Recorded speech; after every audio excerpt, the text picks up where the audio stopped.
बिस्मिल्लाहिर्रहमानिर्रहीम। अस्सलामु अलैकुम। आज के लेक्चर के अंदर हम डाटा मैनिपुलेशन, जिसमें सीपीयू की बेसिक्स आ जाती हैं, और अगर हम सीपीयू सेंट्रल प्रोसेसिंग यूनिट इसका लॉजिकली या कंसेप्चुअल डायग्राम बनाएं तो इसके तीन हिस्से बनेंगे। इसको तीन हिस्सों में डिवाइड किया गया है। एक हिस्सा इसका ALU अरिथमेटिक लॉजिक यूनिट कहलाता है, दूसरा कंट्रोल यूनिट, और तीसरी मेमोरी, इसे रजिस्टर्स भी कहते हैं, यानी कि सीपीयू की इंटरनल मेमोरी है। बस तीन बातें गौर करने वाली हैं। अरिथमेटिक लॉजिक यूनिट, अरिथमेटिक यानी कि mathematic, plus minus multiplication divisions, ये वाला काम, और लॉजिकल जिसमें कंपैरिजन है दो वैल्यूज़ का। कैलकुलेशन से रेलिवेंट जितनी भी चीज़ें होंगी वो इस यूनिट में परफॉर्म होंगी। और दूसरा यूनिट कहा गया है कंट्रोल यूनिट। ये लॉजिकली कंसेप्चुअल है कि इसके अंदर कौन कौन सी आईसी मिलके ये काम करती हैं, इसकी डिवीजन नहीं की गई। बहरहाल एक काम कंट्रोल यूनिट का है। कंट्रोल यूनिट क्या करेगा? कंट्रोल करेगा किन चीज़ों को, कहाँ से डाटा उठाना है, कहाँ रखना है, क्या काम करना है, ये सारा काम कंट्रोल यूनिट करता है कि रीड प्रोसेस है या राइट प्रोसेस है, डाटा लेके आना है, डाटा लेके जाना है। तो इस तरह का काम इसके अंदर आएगा। रजिस्टर यूनिट, या इसे आमतौर पे मेमोरी यूनिट भी कह देते हैं, लेकिन मेन मेमोरी नहीं होती, वो सीपीयू की मेमोरी कह लेंगे कि इसमें टेम्परेरी तौर पे डाटा आएगा और फिर उसके अंदर कोई फंक्शन परफॉर्म होगा, तो ये वाला इसको रजिस्टर यूनिट भी कहेंगे। और फिर इसके अलावा सीपीयू के साथ फिर मेन मेमोरी अलग से बना दी गई है।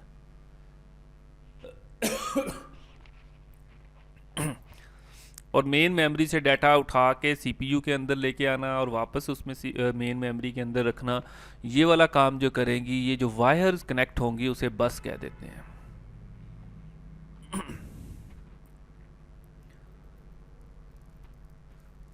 ठीक है जी। Main memory are connected by a collections of wires called बस।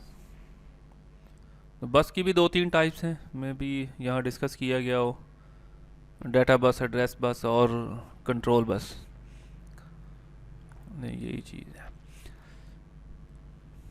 स्टेप बताए गए हैं इसके अंदर के किस तरह काम होता है। सबसे पहले मेन मेमोरी से get one of the values to be added from the, मतलब अगर हमने दो वैल्यू को ऐड करना है, 2+2 करना है, ठीक है, या 2+2 की बजाय मेमोरी के अंदर कोई वैल्यू पड़ी हुई है, तो सबसे पहले क्या, पहला स्टेप क्या है, एक वैल्यू मेमोरी से उठाएं। सीपी यहाँ पे वैल्यू पड़ी है और यहाँ से उठा के वो कहाँ लेके जाएगा, रजिस्टर के अंदर, किसी एक रजिस्टर, लेट से इस रजिस्टर में रखेगा पहली वैल्यू, फिर दूसरी वैल्यू उठाएगा इन बसेस के थ्रू दूसरे रजिस्टर में रखेगा, फिर इन दोनों को ऐड करके परफॉर्म किसी पहले रजिस्टर में या दूसरे कहीं पे भी स्टोर टेम्परेरी तौर पे, लेट से कहीं पे 3 में रख ले, और फिर वापसी वहाँ पे स्टोर करे मेमोरी के अंदर। ये इस तरह फंक्शन परफॉर्म होगा। तो पहले स्टेप के अंदर गेट वैल्यू की, फिर गेट अदर वैल्यूज़ की, ठीक है, फ्रॉम द मेमोरी में place into another registers, और एक रजिस्टर में वैल्यू रखी, फिर दूसरे में रखी, और फिर क्या किया, activate the addition circuitry with the register use, मतलब अगर एडिशन परफॉर्म करनी है कि 1 और 2 को ऐड कर दो, रिजल्ट वहीं पे रख दो, और थर्ड वन पे क्या होगा, फोर्थ वन पे store the result in the memory के अंदर वापस भेज दो। इस तरह सीपीयू काम करता है। लास्ट इंस्ट्रक्शन में इसको स्टॉप कर दिया, adding value store in the memory. इसी से कॉन्सेप्ट आया स्टोर्ड प्रोग्राम का, कि डाटा जो है वो हमारे पास कहाँ पे होगा, किसी मेमोरी के अंदर होगा, एक्सटर्नल के अंदर, मेन से भी बाहर कहीं पे होता है। तो वहाँ से स्टोर प्रोग्राम का कॉन्सेप्ट शुरू हुआ। Store programme is called the idea of storing a computer program in its main memory is called store programme concept. कि डाटा हमारे पास सेकेंडरी स्टोरेज में पड़ा है। अगर ये हम सीपीयू देखें तो ये फॉर एग्जांपल यहाँ पे कोई सेकेंडरी मेमोरी है, डाटा पड़ा हुआ है यहाँ पे, तो यहाँ ये प्रोग्राम पड़ा हुआ है, इस प्रोग्राम को उठा के मेन मेमोरी में लेके आया जाएगा, फिर सीपीयू यहाँ से उठा के अपने रजिस्टर्स में रख के काम करेगा और फिर वापस यहाँ पे देगा, वापस स्टोर करवाना जैसे सेव हम करते हैं तो फिर यहाँ पे जाता है। इसीलिए ये यानी कि इसको रैम कह देंगे, हमारी मेन मेमोरी जो आएगी। और अगर इसको वापस स्टोर नहीं करेंगे तो वो वैल्यूज़ जो है वो सिस्टम बंद होने के साथ डिस्कार्ड हो जाती, ज़ाया हो जाएंगी। अच्छा जी, नेक्स्ट में हमारे पास सीपीयू के आर्किटेक्चर्स के बारे में जो फ़िलासफ़ीज़ हैं वो मेरा ख्याल आमतौर पे दो फ़िलासफ़ी यूज़ होती हैं।